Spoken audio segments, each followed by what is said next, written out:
Do point analysis. So ఈ do point analysis నుంచి మనం రిటర్న్ ఆన్ ఈక్విటీ ఏ విధంగా ఫైండ్ అవుట్ చేయాలనేది చెప్తుంది.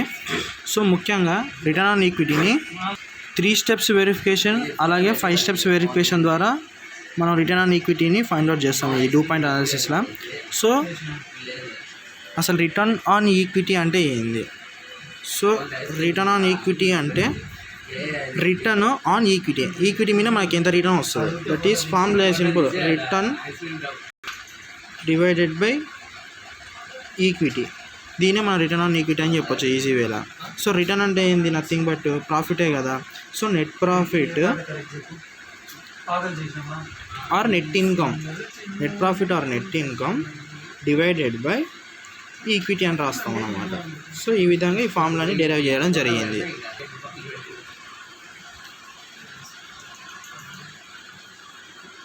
ఇందులో ఫస్ట్ 3 స్టెప్స్ వెరిఫికేషన్ చూద్దాం.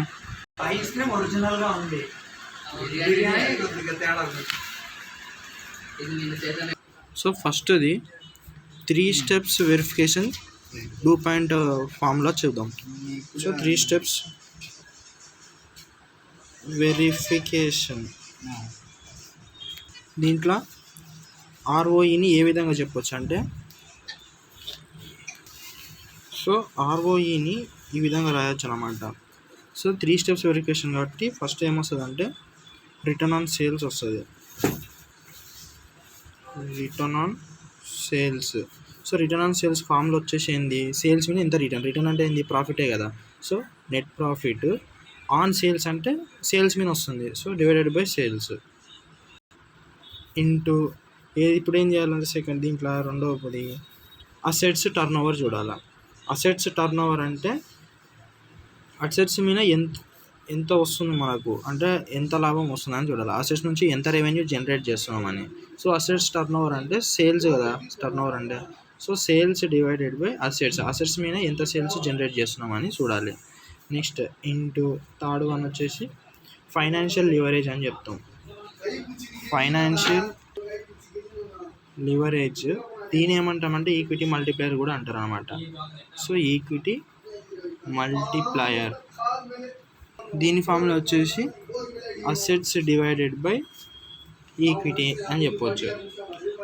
సో ఈ మూడింటిని ఇంటూ చేసినాం అనుకో, అప్పుడు మనకి ఏమొస్తుంది అంటే డైరెక్ట్ ఆర్ఓఈ వస్తుంది అనమాట.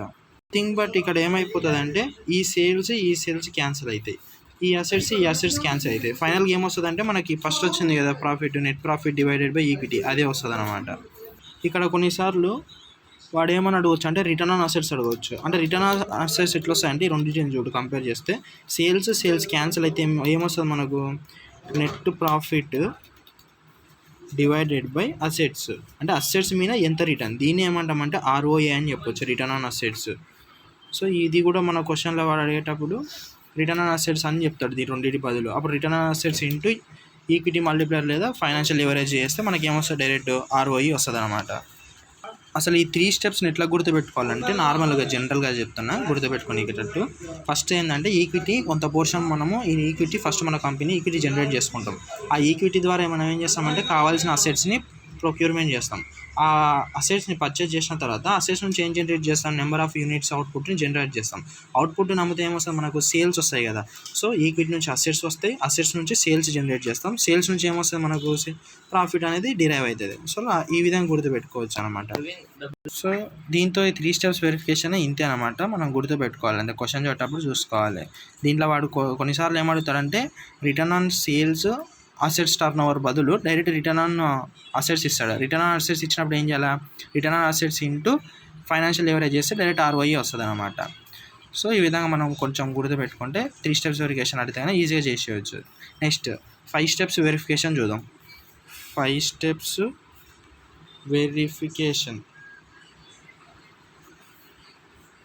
సో ఈ ఆర్ఓఈని 5 స్టెప్స్ వెరిఫికేషన్ ఏ విధంగా డిరైవ్ అవుతుందో చూడాలి. దీంట్లో 5 స్టెప్స్ కాబట్టి 5 బైఫర్కేషన్ చేయడం జరుగుతుంది.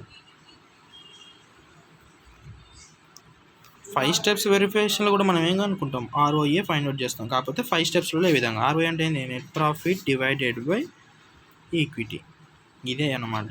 సో దీన్ని 5 స్టెప్స్ ఇలా ఏ విధంగా వస్తుందో చూసుకోవాలి మనం. ఫస్ట్ బైఫర్కేషన్లో చూసినట్టు ఏం రాస్తామంటే profit before tax divided by profit after tax. Profit before tax అంటే ఏంది? Tax net profit after profit after tax divided by profit before tax. అంటే tax net profit after tax తీసేసిన తర్వాత ఎంత తీయకముందు ఇంటూ ఇప్పుడు ఏంది profit before tax divided by EBIT. EBIT ఏంది? Interest before interest and tax కదా. Next into EBIT divided by sales into sales divided by total assets into assets divided by equity.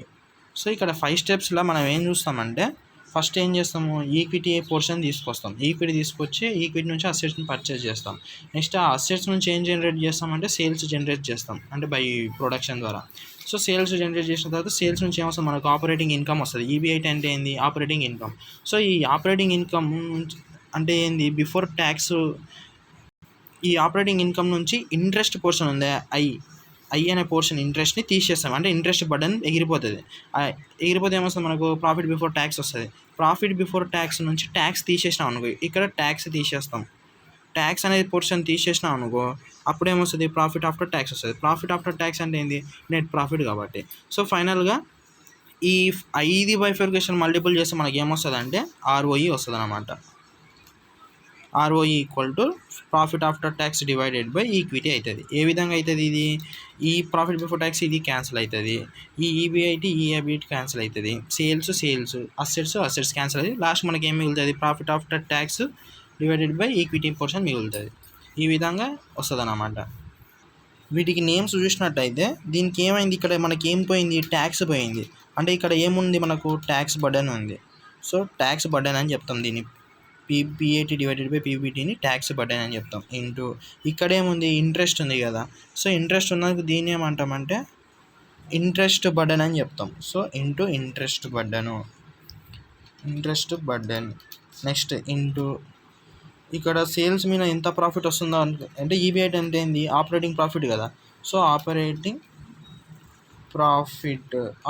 Profit ratio అని చెప్పొచ్చు. Into sales by total assets అంటే ఏంది? Assets turn over రేషియోనే కదా. Assets turn over ratio. ఫైనల్గా assets by equity అంటే ఏంది? దీన్ని leverage అని చెప్తాం. అంటే లివరేజ్ కానీ ఫైనాన్షియల్ లివరేజ్ కావచ్చు, లేదా నార్మల్గా కొన్నిసార్లు లివరేజ్ అని పిలుస్తాడు, లేదా మల్టిప్లయర్ ఈక్విటీ మల్టిప్లయర్ అని కూడా పిలుస్తారు. సో ఈ 5 మల్టిపుల్ చేస్తే దెన్ వి గెట్ ఆర్ఓఈ వస్తుంది. సో ఆర్ఓఈ ఈక్వల్ టు 5 ఐటమ్స్ని మల్టిపుల్ చేయాలి. దీంతో ఈ 2 పాయింట్ అనాలిసిస్ అయిపోతాయి. ప్రాబ్లమ్స్ నిదానంగా మనం చేస్తే అర్థమవుతుంది అనమాట. సో కాన్సెప్ట్ వైజ్గా అయితే 5 స్టెప్స్ వెరిఫికేషన్ ఇది, 3 స్టెప్స్ వెరిఫికేషన్ ఇదన్నమాట. కొంచెం ఫోన్ క్లారిటీగా లేదు, కొంచెం అడ్జస్ట్ చేసుకోవాలి.